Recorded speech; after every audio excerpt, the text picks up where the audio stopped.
con Pacho Donel. Ciertamente una expectativa muy alta había en toda la televisión regional del sur de Santa Fe por lo que fue a ser una forma de convocatoria que hicimos a través de esa charla contigo. Luego, por un problema técnico, no se pudo hacer, pero aquí estamos realmente en contacto y para nosotros es una gran satisfacción poder hacerlo. Así que te saludamos y tenemos tanto para hablar que uno por ahí no sabe por dónde arrancar. Porque estoy hablando con un Pacho Donner que uno sabe que es escritor, historiador, médico, en fin.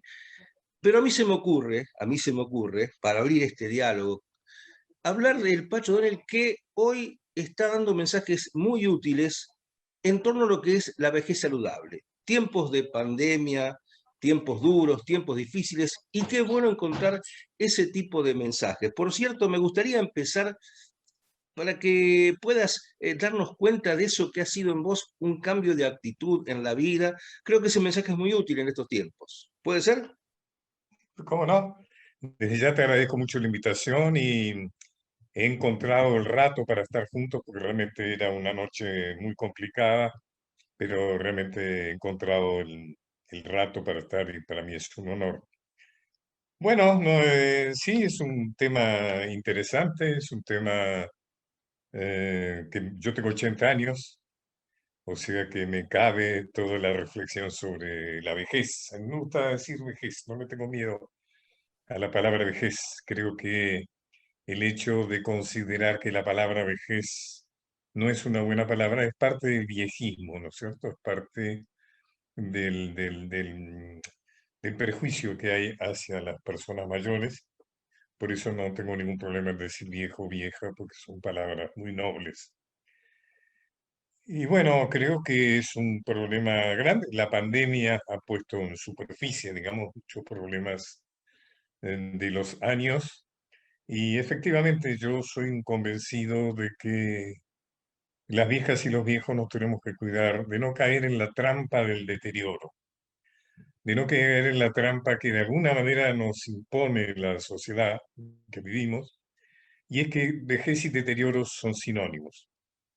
Y muchos de nosotros, de las personas mayores, incorporamos eso como realidad. Y entonces muchos estamos mucho más deteriorados de lo que deberíamos estar. Lo cual es muy aprovechado por el COVID, que ya se sabe que nos tiene como víctima principal. Pero yo insisto que creo que no es tanto por un problema biológico, sino que es más que nada porque las personas de edad nos dejamos deteriorar. O sea, hay una realidad y es que abandonamos, los seres humanos abandonamos el cuerpo aproximadamente a nuestros 40 o 50 años, algunos más tarde, otros más temprano. Y de a partir de entonces el cuerpo ya no nos pertenece, el cuerpo ya es algo que arrastramos o que llevamos de consultorio en consultorio, pero sentimos que lo que el cuerpo representa, que es la sexualidad, la vitalidad, la energía, el músculo, ya no nos corresponde, ya es de otra edad, eso ya no es nuestro. Y es falso, o sea, todo eso tiene que ser parte de la vejez, es decir, la sexualidad, el músculo, la energía, la calidad de vida, todo eso debe ser parte de una vejez. Qué importante lo que estás planteando, pero también admitamos que lo dice el Papa y uno lo visualiza también, ¿no? Hay una cultura del descarte y pareciera ser que el viejo tiene que ser descartado en esta sociedad consumista que realmente busca siempre una especie de, de- de resultados, de búsqueda de tener más y no ser más. ¿Cómo luchar contra eso, ¿no? Contra esa cultura del descarte. Muy bien, Julio, es brillante lo que estás diciendo porque efectivamente hay un tema muy claro que tiene que ver con la sociedad de consumo y la compulsión, digamos, que la sociedad a través de la educación, los medios, el contagio, digamos, de sentido común, entre comillas, nos impone de la identidad de que somos en función de lo que tenemos. ¿M? Entonces, la compulsión a consumir. Evidentemente, las personas mayores somos muy malos consumidores porque no tenemos la capacidad de producir dinero, es decir, no hay más que ver cuáles son nuestras jubilaciones. Fíjate, Julio, que en la televisión no hay aviso para viejos, ¿no? Salvo ¿cierto? que sea para una artritis o para pañales para adultos, Está bueno. pero no tratan de vendernos un auto, ¿no es Cierto. cierto? O algo. Eso es para gente joven, ¿no? No es, para nosotros viene el colágeno, para las Claro. artritis, esas cosas. La cuestión es que, bueno, yo soy muy partidario de la gimnasia. O sea, yo a mis 70 años tuve un diagnóstico de insuficiencia cardíaca y a partir de ahí mi médico, yo he sido un deportista mediocre toda mi vida. He hecho rugby, he hecho fútbol, he hecho tenis, pero todo mediocremente y sin obsesión, digamos. A los 70 años empecé a hacer algo de gimnasia a raíz de que tuve una insuficiencia cardíaca debido a un infarto y entonces mi médico me incitó a que hiciera algo de gimnasia para tratar de mantener sano la parte que se había salvado del corazón. Bueno, y ahí me envicié. Ahí comprendí realmente que la gimnasia, el entrenar, como yo le digo, ¿no? El entrenamiento sistemático, riguroso, es algo muy importante. Es algo que revitaliza, que equilibra el colesterol, equilibra el azúcar, equilibra la presión arterial, lo hace uno más amigo del espejo, ¿no es cierto?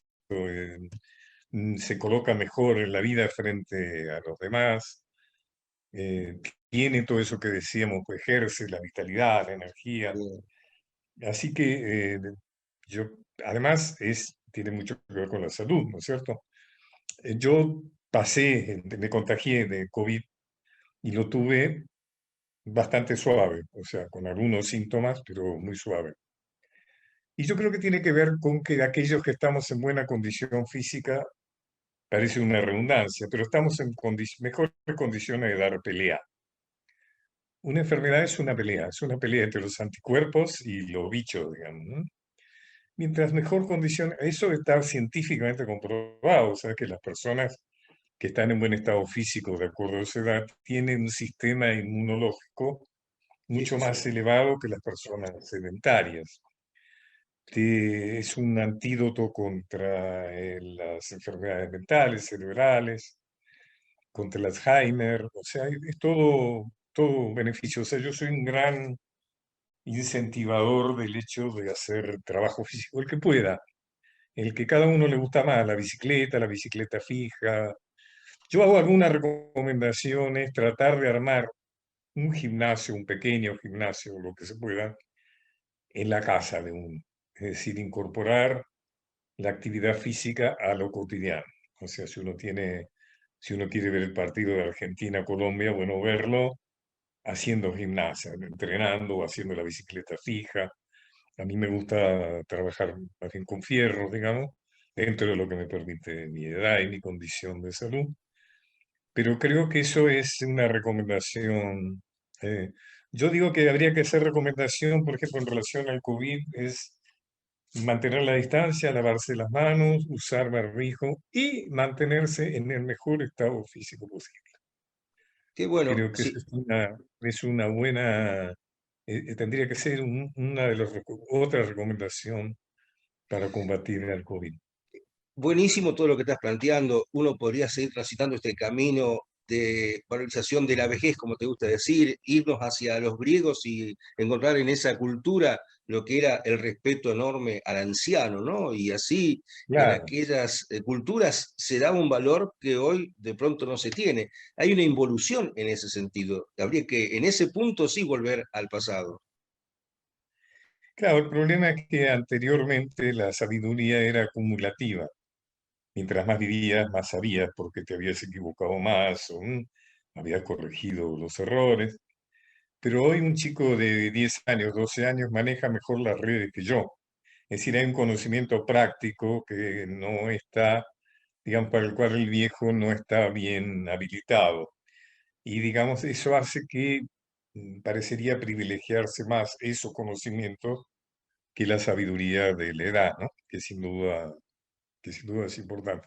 Hay otra cosa, Julio, que me gustaría hablar cuando hablamos de los adultos mayores, y es lo importante que es, o sea, fíjate vos que uno se jubila a los 65, a veces antes, yo tengo 80, así que tengo 15 años en buena condición mental, cerebral, bastante buena condición física. 15 años, un montón de tiempo. O sea que la vejez es también, a medida que se ha prolongado la expectativa de vida, digamos, en aquellos que tienen condiciones económicas y sociales y no en el atroz 50% de pobreza que vive en nuestro país hoy. Es una edad, por ejemplo, para lo que yo digo, pagar deudas que uno tiene con uno mismo. Es decir, inclusive el COVID tiene que haber servido para eso. Todo este tiempo de quietud, de soledad, tiene que haber servido para que cada uno pensara, como además se nos vino encima el tema del tiempo, o sea, lo imprevisto. Uno sabe ahora que no tiene todo el tiempo, que no es eterno, que lo que a uno le resta de vida es finito, o sea, uno no es infinito. Entonces uno debería de haber pensado qué es lo que todavía no hizo que debería ser. Es decir, ¿qué me debo a mí mismo? En el momento final, momento postrero, en el momento final, yo soy seguro, estoy convencido de que la gente no piensa tanto en lo que hizo, sino en lo que no hizo. ¿Qué es lo que no hice que debería haber hecho? Y todavía tengo tiempo de hacer. Vos dijiste que a mí me gustaba la historia. Te voy a dar un ejemplo. San Martín, en su vejez, bueno, en lo que fue su vejez en su época, se murió a los Sí, 72 años, pero para su época era anciano, encontró en su vejez el interés por el arte. San Martín, por ejemplo, pintó cuando estaba en el exilio. Por ejemplo, Tomás Guido, que fue su gran amigo, el que está enterrado con él en la Catedral de Buenos Aires, se muestra preocupado por cómo va a sobrevivir, porque la Argentina, donde tenía muchos enemigos, ya no le pagaba lo que le correspondía por haber sido general. Y entonces San Martín le dice que no se preocupe, que él va a sobrevivir pintando abanicos y platos, es decir, él hacía una pintura decorativa. Y él estudió y aprendió. San Martín estudió guitarra con claro. Azor, que fue un gran guitarrista de su tiempo. Se conectó con la vida intelectual a través de su amistad con Antonio Aguado, que fue un poco el mecenas. Era amigo de Giacomo Rossini, el autor de óperas, de Gerard de Nerval, ¿no es cierto?, que era el novelista de época, de Víctor Hugo. O sea, San Martín tuvo la posibilidad de recuperar aquello que no había hecho durante su vida, que era vivir una vida de artista y de intelectual. Eso es importante señalar porque la vejez es una edad en la que uno puede recuperar aquello que se debe a uno mismo, ¿no es cierto? Qué bueno. Muy bueno el ejemplo de San Martín y de San Martín en su vejez con estas búsquedas artísticas que se planteó. Me voy al San Martín de 1816. Estamos haciendo esta nota en días cercanos al 9 de julio, cuando era gobernador de Cuyo, cuando promovía que en Tucumán se declarara la independencia. Digo para situar ese contexto histórico, para por lo menos hablar de un No, tema no, claro. histórico, porque si no, podríamos hablar largo y tendido de toda la historia argentina. Pero digo, situar allí ese momento para decir todos los frentes abiertos que había para poder consagrar esa declaratoria de la independencia, lo difícil que era ese contexto, e incluso, como estamos en Santa Fe, quiero hacer una mención especial a que Santa Fe no estuvo presente en Tucumán, porque había participado en 1815 de un Congreso de Pueblos Libres alentado por Artigas, ¿no? ¿Qué tiempos aquellos? Me Bueno, gustaría qué alguna suerte que lo digas referencia. porque sabes que yo creo que yo he sido el que lo ha puesto en Exacto, superficie. Bueno, así es. el tema de que ha habido una declaración de independencia previa, que es casi una confirmación de independencia, porque el artiguismo no necesitaba declarar la independencia. El artiguismo sentía que el 25 de mayo era la independencia de 1810. Fueron los políticos de Buenos Aires los que luego jugaron a la estrategia de disimular el proyecto independentista. Pero entonces ahí en Concepción de Uruguay se reunieron el 29 de junio de 1815 y confirmaron y declararon la independencia. Las provincias litorales, los pueblos libres, qué lindo nombre, ¿no? Los pueblos libres, que lo tenían a Artigas como su protector, era el protector de los pueblos libres. Y eran las provincias litorales, era la Banda Oriental, las Misiones, Entre Ríos, Corrientes, tu provincia, que eran prácticamente, te diría, si uno, además, le invito a los que nos están viendo y escuchando que googleen los pueblos libres y van a ver que la superficie de las provincias que van a Concepción de Uruguay es muy parecida a la superficie de las provincias que van a Tucumán. O sea que la representatividad es muy pareja. La confirmación, hay otras confirmaciones, yo he escrito un libro sobre eso, de la realización de este congreso, es que ninguna de estas provincias, tampoco Santa Fe, concurrieron a Tucumán porque ya habían declarado la independencia. Claro. Por otra parte, que las provincias litorales, las artiguistas, estaban en conflicto muy serio, muy grave con Buenos Aires, como bien sabemos, y entonces no querían ir a una reunión donde estaba presente Buenos Aires. Fueron dos congresos muy distintos. En Tucumán se trabajó más sobre el sistema de gobierno, que se llegó a la conclusión de que lo mejor era una monarquía constitucional, pero tampoco. En cambio, en Concepción de Uruguay se habló mucho de proyecto de país, o sea, se habló de la reforma agraria, se habló del voto popular, o sea, se caracterizó por un espíritu más popular, diríamos, ¿no? Había menos abogados que en Tucumán, había charrúas, había guaraníes, ¿no es cierto? Había gauchos, había... Y la representación santafesina fue muy importante. En ese momento gobernaba Candioti, un Cierto. gran gobernador santafesino, una persona, yo creo que lo reconoce, ¿no? Seguro que sí. Por Los cierto, sí. santafesinos, Un apellido ilustre en la provincia, sí. porque un personaje muy interesante, un Así hombre es. que se jugó por el federalismo y, digamos, Bueno, a un costo alto, digamos, ¿no? Personal, un costo personal alto. por supuesto que en Santa Fe tenemos al brigadier general Estaneado López como la gran referencia, ¿no? Emblema Sí, claro, de bueno, nuestra provincia. López es el gran jefe federal, digamos, ¿no? De alguna manera, inclusive con algunas cosas admirables como la constitución que él dicta, ¿no? Para Santa Claro. Fe, que es verdaderamente admirable, acciones de gobierno de López, ¿no? Muy Y bien, un personaje conflictos, muy, ¿no? muy Conflictos de interesante. esos tiempos, rivalidades. López con Pancho Ramírez también tuvo ese conflicto. En fin, hay tantas historias para contar que uno podría recorrer todos estos 200 y pico años y charlar largo y tendido contigo, pero simplemente quiero Y contarla bien, hay que contarla bien contarla bien. y a eso iba. Hay una Claro. canción que dice, si la historia la escriben los que ganan, eso quiere decir que hay otra historia. Y de alguna forma Pues, esto lo has reflejado mucho en tus libros y en una construcción de una historia que realmente merece ser relatada tal como fue. Ha sido muy útil tu qué aporte en eso. bueno, Julio, qué bueno que estés hablando de esto. Sí, sí. Sí, yo he dedicado mi vida de historiador a reivindicar personajes oscurecidos por la historia oficial, que es la historia que escribieron los vencedores de las guerras civiles después de Pavón, ¿no es cierto? Después de Caseros y después de Pavón, que es una historia oligárquica, porteñista, antiprovincial. Y bueno, y que todos escribieron la historia como una forma de sostener ideológicamente el proyecto de país que ellos tenían.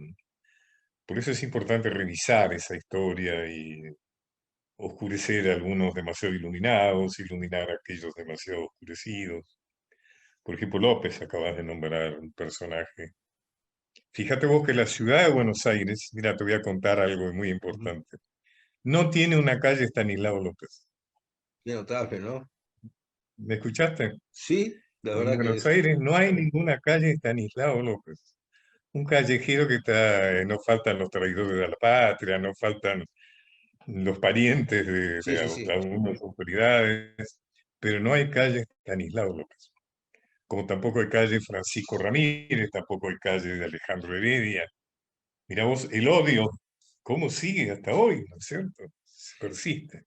Y a ver, ¿cuántos hechos, no? De pronto el sable corvo que San Martín le entrega a Rosas por la defensa de la soberanía nacional, fue un hecho que les costó mucho explicarlo a los que escribían esa historiografía de tipo liberal. Sí, Sarmiento lo explica muy clarito, dice, lo que pasa es que San Martín estaba lelo, estaba chocho. Sarmiento decide que fue un hecho porque San Martín ya no pensaba bien, digamos, ¿no? O sea, de ahí lo resuelve el tema.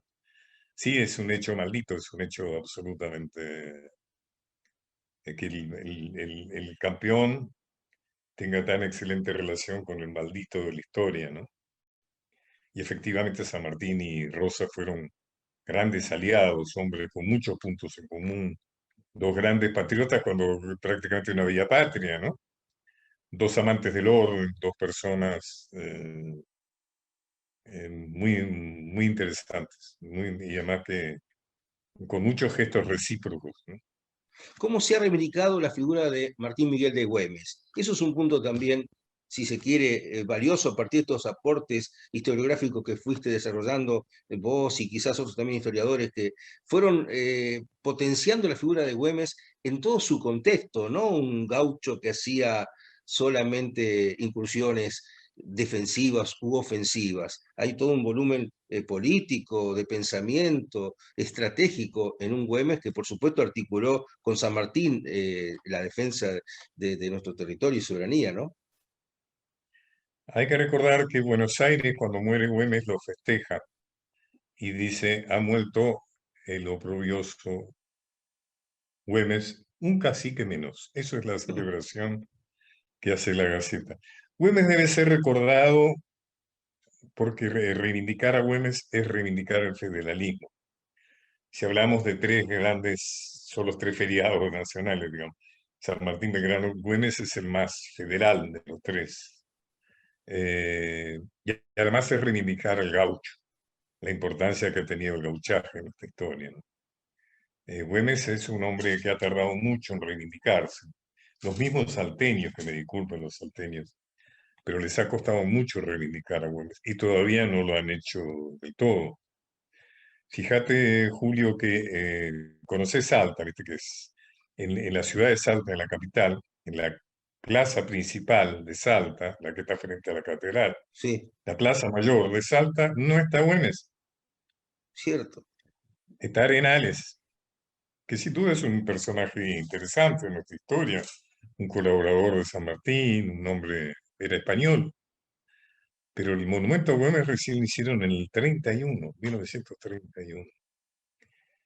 Qué Y lo dato, hicieron ¿no? medio fuera de la ciudad, es un bello monumento, es un lindo monumento, pero fíjate vos que Güemes muere en realidad, eso es algo que la gente que nos está escuchando, si yo le pregunto, ¿cómo muere Güemes? Muchos van a decir, bueno, habrá muerto en un entrevero peleando contra los españoles. No, Güemes muere en una operación comando, en una emboscada, que le tiende una alianza entre un sector de la aristocracia salteña y el ejército realista. O sea, la aristocracia salteña se lo quiere sacar de encima. Claro. Güemes les impone impuestos para financiar la guerra patriótica.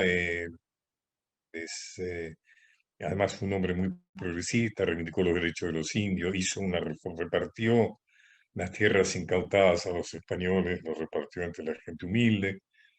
O sea, se instituyó como un enemigo de la clase dominante salteña. Y eso le costó la muerte. Por eso es que realmente a Salta todavía le cuesta reivindicar. Por Hablamos de ejemplo, una de las Güemes, calles que rodean a la plaza de Salta lleva el nombre Facundo Subdía, que fue el que ocupa la gobernación de Salta, de la Cabildo de Salta, luego de que le han ofrecido al jefe español, a Olañeta, de luego de muerto Güemes, le ofrecen el poder al jefe español, la nieta, y luego lo asume Facundo Subdía, que ha formado parte de la conspiración contra Güemes. Fíjate vos claro. cuánto, bueno, estamos tomando el ejemplo de Güemes, pero pasa lo mismo con una gran cantidad de figuras de Bueno, nuestra historia que necesitan ser mejor tratadas. hablamos de Güemes, San Martín, faltaría alguna mención a Belgrano, ¿no? ¿Qué jugadores, no? Uno si diera figura futbolística podría decir qué mediocampo, ¿no? Qué cosa Belgrano, enorme, ¿eh? aquí nombraste Belgrano. Belgrano, sí. Juan Manuel Belgrano, exactamente. Belgrano, la principal injusticia que se hace con Belgrano es que me lo han subido a un caballo y le han puesto uniforme de militar.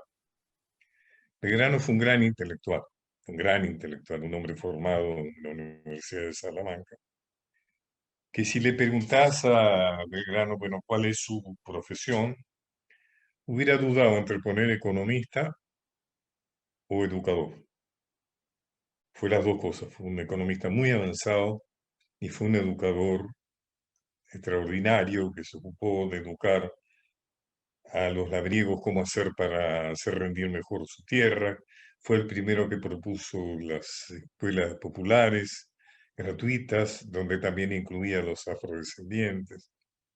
Y como economista desarrolló, él fue el representante de la fisiocracia, que era la teoría económica de moda que más influyó en la Revolución Francesa. Él tradujo las obras de Quesnay, que fue el fundador de la democracia. Personaje extraordinario. Creo que por obligación patriótica, como no había ningún militar del lado patriótico, del lado rebelde, tuvo que salir a dirigir ejército, cosa que ni le gustaba ni tenía capacidad para eso. O sea, que no fue un gran militar. Pero bueno, así, o sea que a Güemes, a Belgrano hay que contarlo también bien. Hay que recuperar sus ideas, más que sus batallas.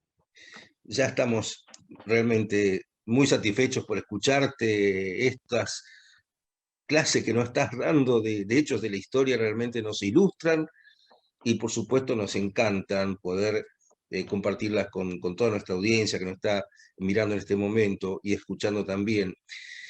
A ver, te diría que en la historia, así como Belgrano muere en soledad y en la incomprensión, y San Martín en el exilio, y Güemes en esas circunstancias tan de complot que se dio, uno entra a pensar, por ejemplo, que en mayo de 1810 hubo una primera junta con muchos patriotas, pero 10 años después, 1820, 10 años después, ya estaban o desaparecidos o muertos.